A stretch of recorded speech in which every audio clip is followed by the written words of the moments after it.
sir instrument तार ना कौन ये इंस्ट्रूमेंटर ना हूँ क्लैम्प मीटर एवं टंग टेस्टर आपको क्लैम्प मीटर भी कहूँ तो टंग टेस्टर भी कहूँ यार कम कौन कह दूँ ये क्लैम्प मीटर आम देख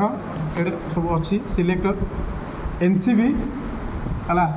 नॉन कंटाक्ट वोल्टेज भी आम टेस्ट कर सहित एम्पियर टेस्ट कर एसी रो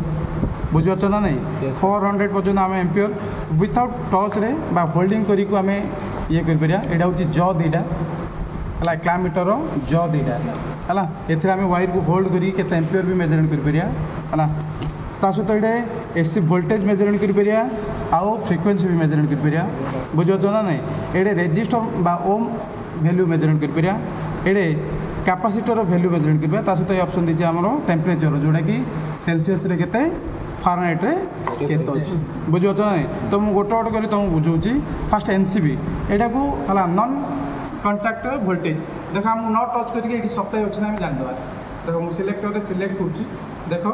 है एनसीबी रे सिलेक्ट कर एनसीबी रे सिलेक्ट कर देख आम देख साउंड हो ना गोटे साउंड गोटे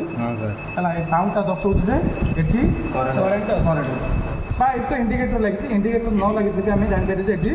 करेन्ट अच्छे बुझीपार ना नहीं है विदाउट टच पाक नहीं जापर ये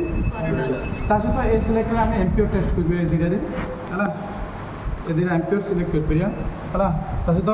वोल्टेज भी सिलेक्ट कर वोल्टेज आम वोल्टेज जो ऑप्शन अच्छे से फ्रिक्वेंसी ये फंक्शन ये गोटे लाइटिंग जलू सहित है मिली वोल्टेज फंक्शन चेंज कले मिली वोल्टेज कर वोल्टेज ये कर सहित है हॉर्स भी जोटा कि आम फ्रिक्वेंसी भी मेजरमेंट कर है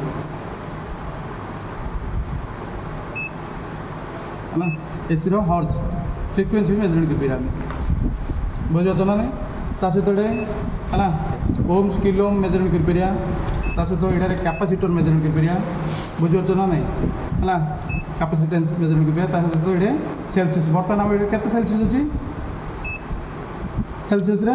35 है आ फारेनहाइट रे देखो 95 बुझीपार ना नहीं ये धर क्लैम्प मीटर बा टंग टेस्टर बुझीपार ना नहीं क्लैम्प मीटर बा टंग टेस्टर बुझीपार आम ए टेस्ट भी कर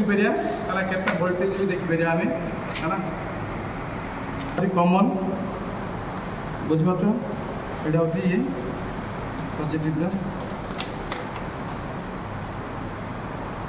आम कथा वोल्टेज सिलेक्ट करवा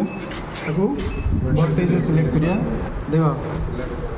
वोल्टेज सिलेक्ट कले एसी वोल्टेज रे बर्तमान में दबा केते वोल्टेज देखो देख लो केते 232 वोल्ट अच्छे केते 232.8 बा 232 वोल्ट अच्छे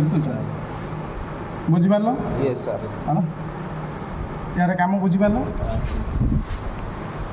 गुड